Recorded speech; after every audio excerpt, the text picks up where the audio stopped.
Good morning. Welcome to the Elections and Rules Committee. The date is Tuesday, March 29th. My name is Jacob Fry, and I'm the chair of this committee. And with me, joining me are council members Palmisano, Goodman, Quincy, Yang, Johnson, Bender, Cano, and Gordon. Let the record reflect that we have a quorum. There are three items on the agenda for this morning. The first is regarding the 2016 presidential election, which, as we know, has been very heated. And people always talk about this election being more important than all the others, but this time it may actually be true. So here to give us a rundown on everything from voter engagement to including and targeting communities that have previously been left out to ensuring just a smooth process on election day is our clerk, Mr. Carl. Mr. Carl. Thank you, Mr. Chair. In just 223 days from now, Americans will head to the polls to take part in the 2016 presidential election. Analyzing data and trends from the past several decades, we expect a significant turnout, potentially setting new records for participation. And as the chair indicated, I'm here to preview initial plans and preparations for this year's election. At the start, I'd like to thank and give recognition to the Elections and Voter Services team for their amazing work. These proposals that I'm going to be presenting this morning are theirs, and I believe that it reflects some remarkable effort to engage voters. The 2016 presidential general election is set for Tuesday, November 8th. Again, that's just 223 days from now. Before that, we have the party primary on Tuesday, August 9th.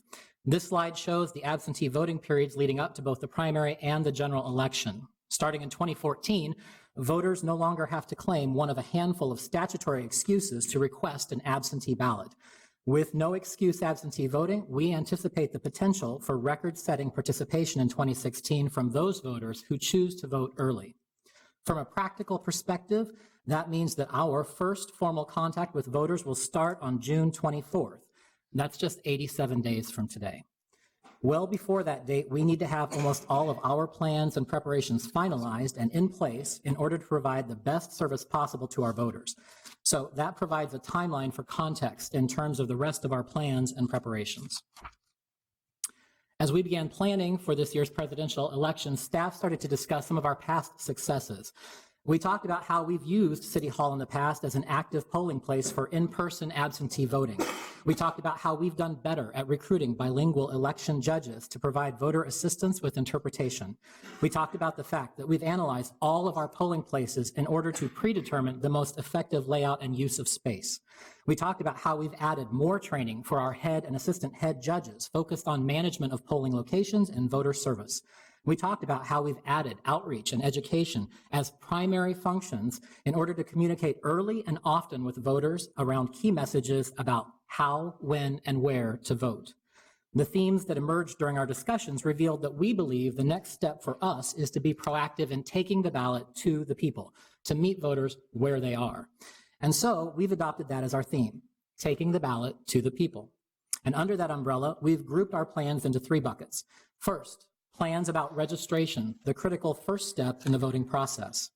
Second, plans about access and how we can increase access for all voters, but especially for those of communities that have been historically underrepresented. Third, plans about employment and how we can diversify our core of election judges. These are the key elements about our initial plans that we'll discuss this morning, beginning with registration. You've seen this image before. It's a stark reminder that we still have much work to do when it comes to understanding the negative impact that registration can have on voters. National research has shown that about 1 in 4 Americans who are otherwise eligible and qualified to vote are not registered. And if you aren't registered, you cannot vote. That means nearly 51 million citizens could be prevented from casting ballots, or about 24% of the entire voting eligible population. And to be clear, being registered doesn't guarantee success either. Of voters who are registered, about 1 in 8 will experience some type of problem with their registration, and that problem could present challenges that would either prevent them from casting a ballot or having their ballot counted. While the United States has, on the whole, made great progress on eliminating barriers to full enfranchisement, research shows that registration is the #1 barrier to universal participation by otherwise qualified, eligible citizens. We know, for example, that registration challenges have a disproportionate negative impact on certain voters, specifically those who are younger or who may be first-time voters, those who don't own property, as well as those who move frequently, those with lower educational attainment, and those with a lower socioeconomic status, and those from communities of color. As a city enriched by its diversity in all forms, these facts should be troubling to us. Because when those who participate in democracy at a higher rate have values, attitudes, preferences, and priorities that differ from those who participate less or who are not allowed to participate, there can be negative impacts that sustain those consequences to those who don't participate and can sustain advantages to those who do. And in the end, it can undermine electoral outcomes and call into question the legitimacy of government actions and decisions when those don't truly reflect the values, priorities, attitudes, and preferences of the population's true majority. Newer research has identified that the nation's largest voting bloc, representing about 56% of the entire voting eligible population, includes unmarried women, young and first-time voters, and people of color. Collectively, this group is referred to in the literature as the rising American electorate, or the new majority.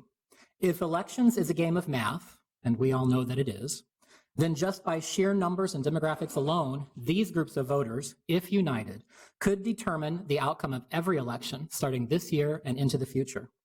But as indicated, these are the same groups of voters who face greater challenges with registration, and their participation varies from one election cycle to the next. As an example, in 2014, 42% of those who make up the new majority were not registered, compared to just 26% of other identified groups. So their impact can be diluted. We think one key place to focus on registration is with these demographic groups, to empower them to participate, and that starts with getting them registered. Our first strategy for registration then focuses on increased personal contact with voters. Candidates know that personal contact works. That's why door knocking and phone banking and other similar forms of personal outreach tactics are standard fare in almost every campaign. Research shows that people join a cause, they contribute to important purposes, or volunteer at significantly higher rates when they're asked. There's power in the invitation, in being invited to join, to contribute, and to participate. And while candidates have been at it for a long time, we, as election administrators, have work to do from the perspective of inviting voters to participate, not for political purposes, but rather to emphasize that their vote counts and that it helps to strengthen the fabric of our democracy. So we plan to extend that invitation directly and indirectly through partnerships with community-based groups. First, working with our partners in the Neighborhood and Community Relations Department, we plan to embed new community liaisons into the Elections and Voter Services Division, who will be tasked with building, developing, and sustaining connections with targeted demographic groups. For example, in addition to specific cultural communities, these liaisons will actively network with target populations to provide information about the election, including key dates and details about how, when, and where to engage, to verify the status of voter registrations, or to actually assist a voter complete their registration, to gather voter contact data and to maintain contact throughout this year's election cycle, and to follow up and determine how these target groups performed. These community liaisons will be fully trained as election judges. So in addition, they will be able to assist the elections team as we move closer to that 46-day absentee voting period. We also expect some of them will be able to assist with language translation support needs. But most importantly, we expect these liaisons will serve as voter ambassadors, bringing recognized, trusted representation to their communities to help us deliver important messages about getting registered, showing up, and casting ballots. We also will look to these liaisons to extend our reach into community by acting as primary contacts with our community-based partnerships as part of our revitalized and renamed CORE program. CORE, which stands for Charitable Organizations Recruitment for Elections, is the rebranded Adopt a Precinct program that we first launched in 2013. Through it, we partner with qualifying nonprofit organizations to help identify and recruit potential election judges. The election judges, in turn, have the opportunity to donate their earnings for service as an election judge back to the nonprofit organization. Because of the huge demand we have to staff each election, having these partnerships with our community-based organizations is justification for that program. But we think that the nonprofits can do even more.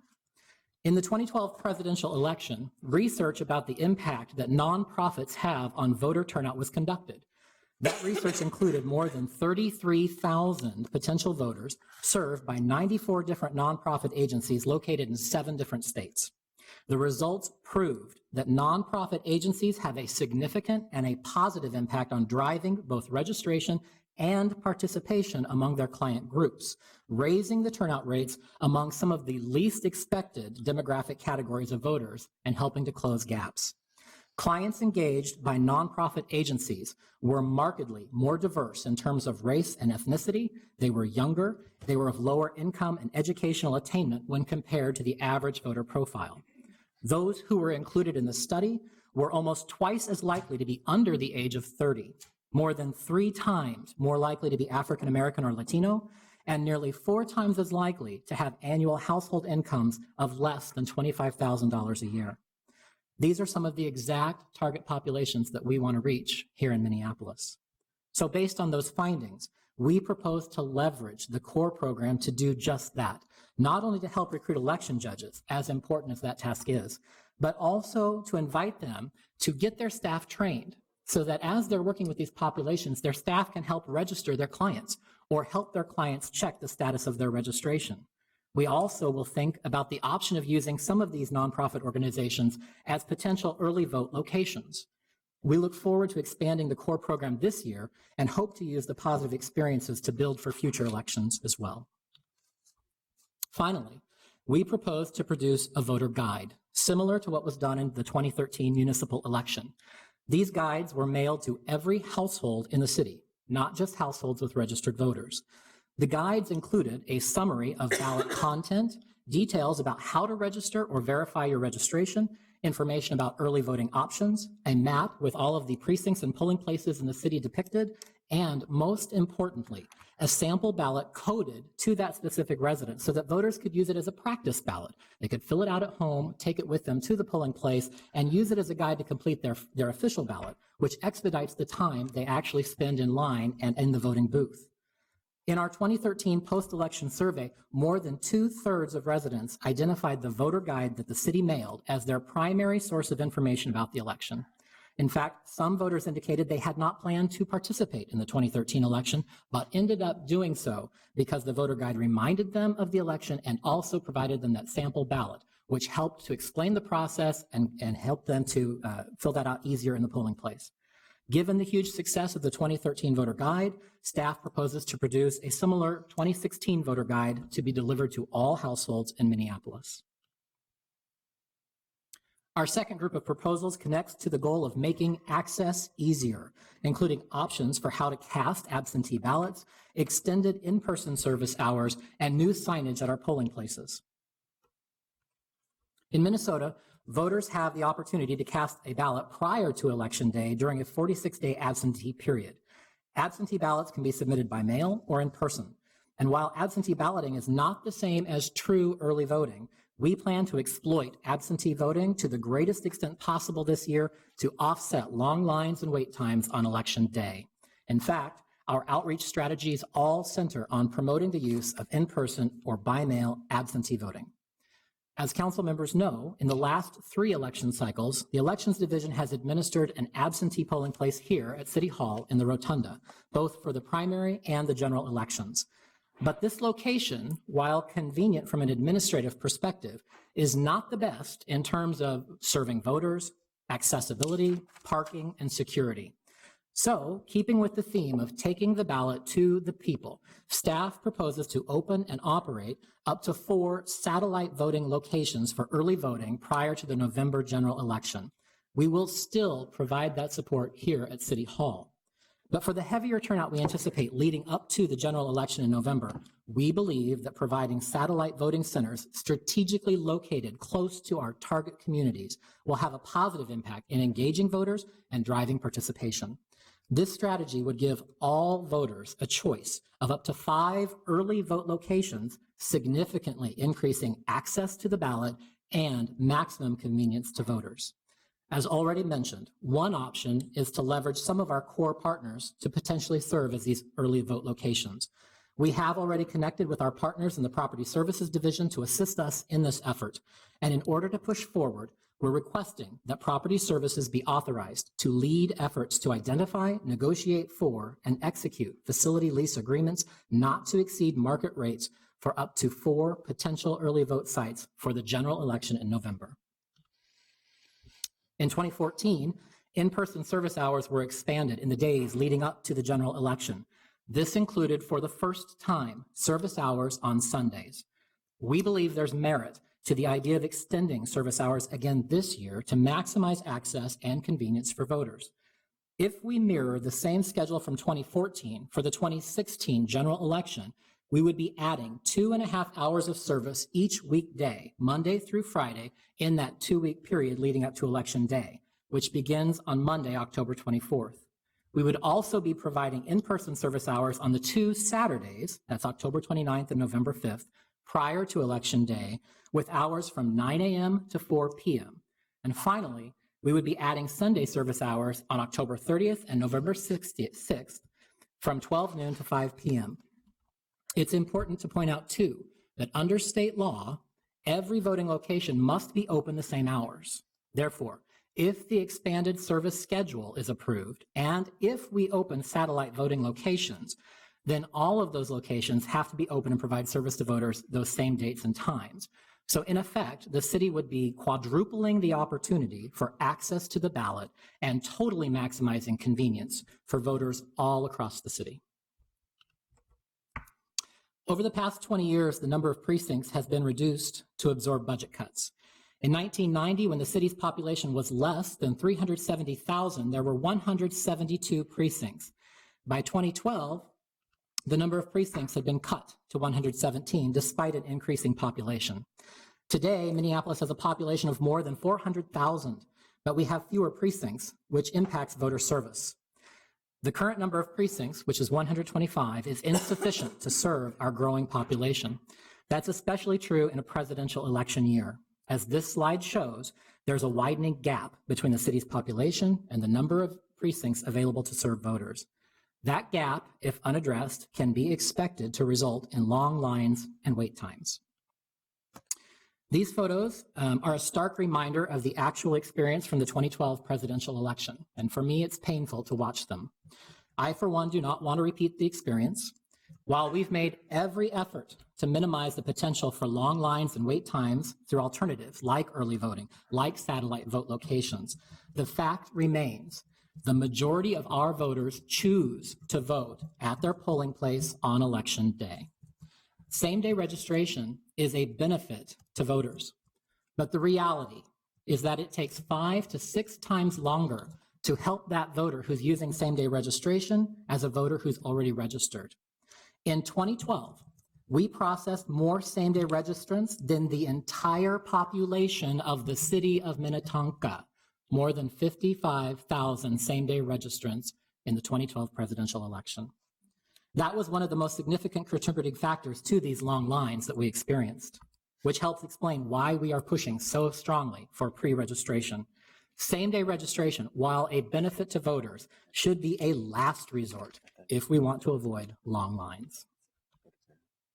After considering population growth since 2012 and potential voter turnout based on historical data, staff recommends adding 7 new precincts in 2016, bringing the total number from 125 to 132, noting that is still well below the number of precincts that existed in 1994 when the city's population was less than it is today. This slide shows a map of existing precincts from the last election in 2014. And here you see the same map with the recommended precincts for 2016, including the changes staff has proposed. The additions are highlighted in red, and I appreciate that the slide is very difficult to see, so a printed copy has been provided to you at your desks. Also, a list of the proposed precincts for 2016 is included in your staff report as Exhibit B.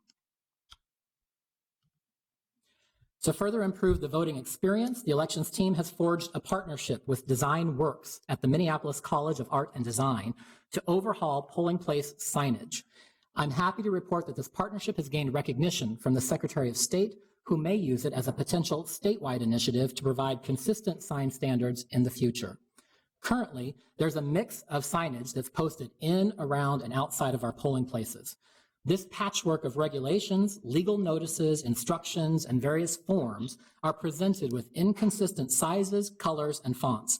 And that can be confusing to voters, and as a result, important information can be dismissed. So the elections team partnered with DesignWorks to rethink our approach to signage in polling places. DesignWorks is an on-campus studio which uses full-time students to develop design solutions for its clients. And I'm happy to report we do have some of the members of the design team with us this morning, and I'd like to introduce them. The studio manager, Dylan Cole, is with us. And two of the students who participated on this project for us, Amal Flower Kay and Aaron Rogers. So we're happy to have them with us. Using standards that were established by the American Institute of Graphic Arts Design for Democracy, DesignWorks created an entire new series of standard polling place signage that has a clean, cohesive, consistent, and easy to digest presentation. It is, in a way, part of our elections brand.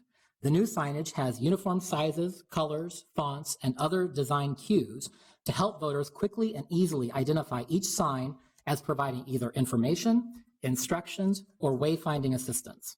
Translated versions of the signs will be produced in Hmong, Somali, and Spanish, and some of those signs will be designed to incorporate multiple languages. Examples of the new polling place signage is provided under your Exhibit E in the report. The production of this new signage is on track, as I mentioned, to debut in time for the August 9th primary.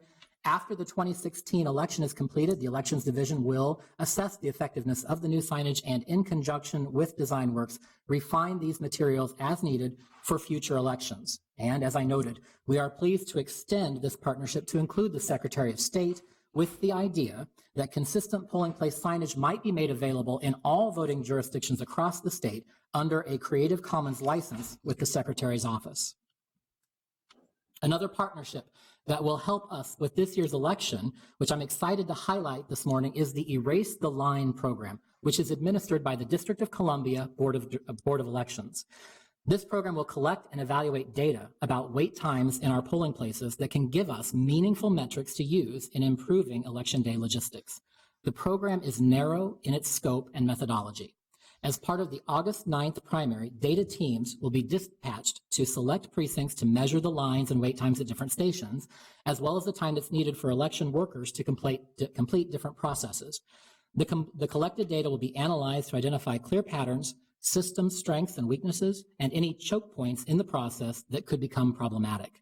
In addition, as part of its post-election report, the DC Board of Elections team will identify potential improvements in our procedures, staffing, poll layout, and other relevant factors that could help our logistics in future elections.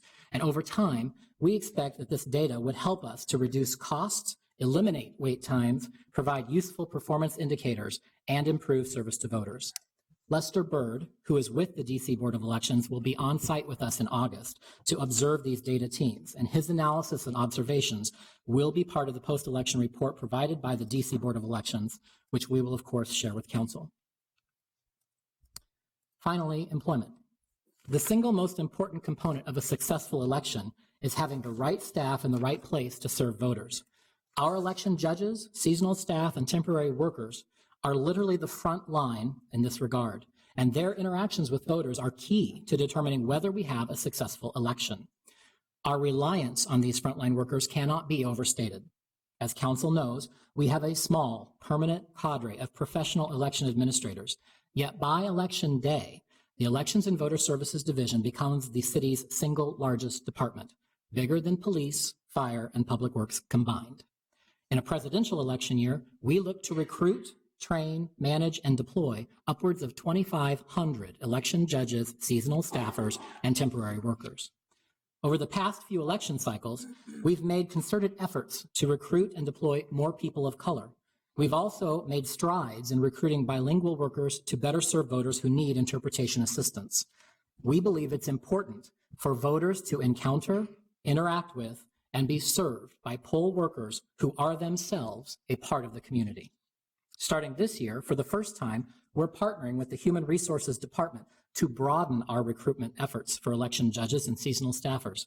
We're also connecting with other city departments to target specific communities with employment opportunities. The city of Minneapolis has a workforce of just under 4,000 employees.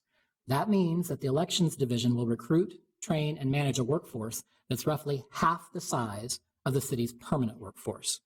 I believe that presents a unique opportunity for the city. Working with the elections division, even though not a permanent job, can help advance the city's goals related to equity and employment by giving workers meaningful temporary employment that provides on-the-job skill development, networking, and also helps to build a resume with a positive work history. Viewed in this light, employment with elections is an opportunity that could be leveraged by the city to promote important goals tied to employment, workforce development, and the elimination of disparities, all under the banner of One Minneapolis. So all of these plans and initiatives I've described, and many that were not included in the report, are aimed at thinking outside the box, trying to develop innovative ways of serving voters, increasing access to the ballot, and ensuring a successful election event. In some ways, this can all be described as changing the routine. I've spent a little time talking about the importance of a committed workforce to achieving a successful election. And as I indicated, we have the challenge of recruiting a temporary workforce for this year's elections that is quite significant. And we have to do that in less than 223 days. That's a heavy lift. To help us, the Elections Division partnered with Media Active to develop an election judge recruitment video. I'm going to pause just a moment because I realized I made a mistake as Tim was nodding his head earlier. So we do have some people who helped us create this video from Intermedia Arts, from the Media Active team, and those two individuals are Amal Flower Kay and Aaron Rogers. So they are here to be present as we view their video for the first time. Media Active is a team of teenage artists that works out of Intermedia Arts, and they work on professional quality media projects. These artists gain valuable real-world experience and give their clients high-quality professional results. As I said, we engaged Media Active to create an election judge video. After several interviews, the team of artists conceived of a compelling storyline that centered on two main characters. More than just one recruitment, however, Media Active produced a full-length video, several shorter versions, as well as excerpts that are suitable for posting on social media platforms. They also produced for us a series of still photographs and other visuals that can be optimized as part of a comprehensive recruitment campaign. Before I conclude my prepared remarks, I'm thrilled to debut this video this morning. It's this first public viewing. I'm going to have Grant help me cue it up.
How do you involve yourself in your community?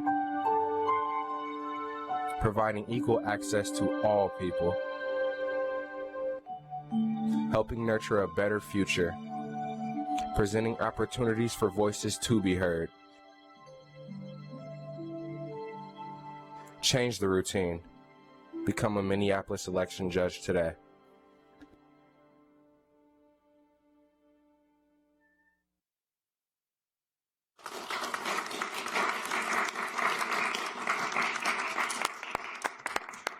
So to Amal and Aaron, we're quite proud of the results. And as I mentioned, we asked for one video. We got a feature-length movie. We have several shorter versions. We have videos. We have posters. We have pictures. We're adding those now to brochures about election judge recruitment and other aspects of our outreach campaign. So we're quite happy with the results that we got and very appreciative of that. Before I finish, the actions that we're requesting, even though we did present several ideas, Mr. Chair, are two. At this time, we're asking for authorization to increase the number of precincts and to make changes in some polling place designations. And we're asking for authorization for the Property Services Division to identify, negotiate for, and execute facility lease agreements at not to exceed market rates for up to 4 satellite voting locations for the general election in November. And with that, I've concluded my prepared remarks. We're available to respond to questions the committee may have. Thank you, Mr. Carr, and I'll take each one of those items one at a time. Thank you so much for the presentation. I really appreciate you breaking up some of your endeavors into registration, access, and employment. I appreciate the messaging, too, which was point on, erase the line, taking the ballot to the people, change the routine. I know that didn't happen by accident. I know it came from quite a bit of work from both you and your staff, and that video was spectacular. I think I can speak for the whole council in saying really tremendous job. Far too often the business of government is dark and nobody understands it and it's boring. And this was entirely the opposite. So thank you. Does anybody have any questions for Mr. Carl right now regarding his presentation? And then I'll take each of the asks separately. Councilmember Gordon. I have a question about the voter's guide in particular. I'm very excited about this in the first year that we did it, and I think the more information we can provide voters in the guide, the better. I understand it can't be viewed as some kind of campaigning tool, but I'm curious if who you're working with to develop that, and if there's ballot initiatives, for example, other information, even who the candidates are. The sample ballot is one thing, but sometimes people want more information and need more information to understand that.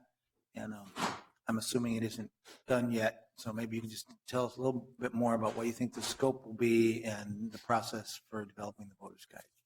Mr. Chair, Councilmember Gordon, and to give credit where it's due, you'll recall that as the chair of the Elections Committee in 2013, this was one of your ideas to put out a voter guide. And I know you pushed long and hard for it, and I was resistant, and then found out afterwards that it was a huge success to voters. And at that time, of course, we cannot put information in there that would be deemed to be political or supportive of any candidate or question on the ballot. So what we try and do is adopt a very neutral, factual perspective. These are the races that are on the ballot. These are the questions on the ballot. Here's where to vote. Here's how to vote. Very technical details, and then we connect voters to, if you want more information, see the Secretary of State's website. The Secretary of State is allowed to post links to candidate websites and other types of information. We are prohibited from doing that. So we use the tools within the law that we can to promote awareness about dates, key timelines, what's going to be on the ballot, a sample ballot, where to go vote in your neighborhood if you choose to vote on election day. If you choose to vote early, and we hope that many will, it talks about the ways in which to do that effectively and successfully. So we are presenting information about how to vote, where, when, and those types of details. In terms of candidates, campaigns, questions, we leave that for voters to research through other avenues, which we do include in terms of a reference within the material. I appreciate that. And also, I think we have almost a virtual voter's guide. So if you're able to go in and put in your address, then people can connect, and even if they lose the paper one that we mail to them, or they're not using that or not used to that, you can also find it online, all the same information. Mr. Chair, absolutely. Councilmember Gordon is correct. Not only would we have the voter guide, which would be printed and delivered to each household, but in addition, our website's been designed to provide a sort of voter guide, a step-by-step process where you can enter your address, look up your polling location, find your sample ballot, download and print your sample ballot, and again, take that sample ballot as a practice ballot to the polling place to help expedite the time you spend in line and the time you spend in the voting booth. Thank you. Councilmember Quincy. Thank you, Mr. Chair. I have a couple of quick things. One is about when we're talking about the outreach as we're getting more people registered. Is there a relationship with Kids Voting Minneapolis that you could elaborate on, or we're using all of those opportunities within the school districts? Mr. Chair, Councilmember Quincy, as a longtime supporter and advocate of kids voting, I'm not surprised you would raise this question, and you won't be surprised when I say, yes, we are working with kids voting, and we do every year. Could that partnership be strengthened? Absolutely. And will that be something we explore as part of this outreach program this year? Yes. So count on us to connect back with you on our success in that regard. I look forward to that. And finally, just a clarification, Mr. Chair, this is going through this cycle. Are we going to look at this on Friday? Councilmember Quincy, that's Great. correct. I'm obviously very supportive of these actions. I just wanted to make sure there wasn't an opportunity because for the calendar to refer this to Ways and Means. So if we could talk to these two items as we're serving as kind of a quasi Ways and Means committee, what are the financial implications and budgetary considerations on this? Mr. Chair, very good points. And to that question or to that point, we do have Greg Oki, the Director of Property Services, with us. We have connected with him on these opportunities, and you'll note that the wording of the motion that we've presented is very carefully done. It's actually Mr. Goki's recommended language. It sort of empowers Mr. Goki to, under his authority, pursue opportunities within existing authority delegated to him by the council. He can speak to that more concretely or specifically as that issue is before the council. So just to clarify, was this a budgeted item, or are you using existing resources from election departments and property services? Mr. Chair, this is not a budgeted item. It was not anticipated as we prepared the budget last year. We did, however, last year have the idea of doing more voter outreach. And one of the ideas we had, what came to be known affectionately by the team as the Vote Boat, was a mobile command vehicle that could travel throughout the city and take the ballots to the people. And we were very excited about the opportunity to do this. However, in checking with the Secretary of State's office, we learned that no, in fact, we couldn't use that under existing law. If you have satellite locations, they must be open in all the same places on all the same dates at all the same time. So the idea of taking a vehicle throughout the community would have violated the state statutes. So that's what we had presupposed when we were building this model into the budget. That got killed as a result of our understanding of the law. And so we responded to that by saying, okay, change that, pivot. How do we continue to take the ballot to the people, but do it in a way that allows us to comply with the law? And that's where we settled on the idea of satellite locations. So it's not concretely within the budget that was approved for elections, but we also know that every year in elections, we have some unanticipated costs. And so we work very closely with the finance department, as you know, to address those issues, both before, during, and then, of course, after the election, and always come back to this committee to detail every penny that we spent and what it was spent on. And so it would be my expectation that this would be along that same lines, that we would work with finance and with property services to identify and pursue facility leases that would be within the city's resources. Okay. Well, I'm assuming before we actually sign those leases, we'll have an opportunity to review some of the more financial in-depth. But I think the underlying motion here is authorizing the staff to identify those sites and to negotiate and execute facilities. So I know that there's a built-in, but we're going to be looking at them obviously carefully, because we don't want to spend money we don't have, but we want to make sure that we're funding these actions. So thank you for the opportunity. Councilmember Palmisano. Thank you, Mr. Chair. I just want to say how helpful it's been to work with Tim Schwartz and Casey's staff. I am in one of the wards where there are 7 precinct boundaries changing, and that seems like a lot, but we knew we needed to add in 2 precincts. And so instead of just, roughing them in and doing as little changing as possible, I just want to say Tim took a really thoughtful approach to this. While the map looks like total chaos in Southwest Minneapolis. It's not actually that way. And that was brought about through a lot of communication to neighborhoods and at neighborhood meetings. And Mr. Schwartz, you really endeared yourself to the people of Southwest Minneapolis through this process. So thank you very much. Any other questions or comments? And I will note that we've been joined by council members Reich, Warsami, Glidden, and Johnson. And in noting those that are present, I'm also noticing that our wonderful leader, Grace, is not here right now. Mr. Chair, thank you for that opportunity. Ms. Wackler-Rowitz, the Director of Elections, couldn't be with us this morning because she is participating in an event where she was invited by the Elections Assistance Commission, the federal level, U.S. Elections Commission, invited her to participate in a series of videos that they're doing about best practices in elections administration. So she is representing the city very prominently at the federal level to talk about the excellent work we're doing here in Minneapolis to be recognized for best practices in elections administration across the United States. Well, thank you, Mr. Carlin. Please send my congratulations to Grace. And without a doubt, our elections department and we collectively are gaining quite a bit of recognition from a lot of the work we're doing, whether it was voter registration or the satellite precincts or the attention to some of these election judges and expanding our sort of diverse workforce. I think it's really critical. And as a matter of fact, we just got a call from someone from the Columbus, Ohio City Council the other day that was saying that we were a beacon. You all are a beacon. So congratulations on that. You're doing some tremendous work. Seeing that there are no further questions, the only action required for this particular issue is to receive and file, so I'll just direct the clerk to do so. Moving on to item number 2, which is a passage of, I will move the passage of a resolution approving the final list of precincts and polling places for use in the 2016 presidential primary and general elections in Minneapolis. There are 7 new precincts, including locations in wards 2, 9, 10, 12, and 13. There are relocations for an additional 7 in wards 3, 4, 5, 7, and 9. And in Ward 3, we are dividing a line of one particular precinct. Any discussion on that particular item to expand, relocate, and divide precincts? Seeing none, all those in favor, please say aye. Aye. All those opposed say no, and that passes. Item number 3, which is perhaps what I'm most excited about, is authorizing Finance and Property Services to negotiate and approve facility use lease agreements not to exceed market rates for up to 4 satellite voting locations to be used during the absentee voting period in advance of the 2016 presidential general election. This is a really big deal.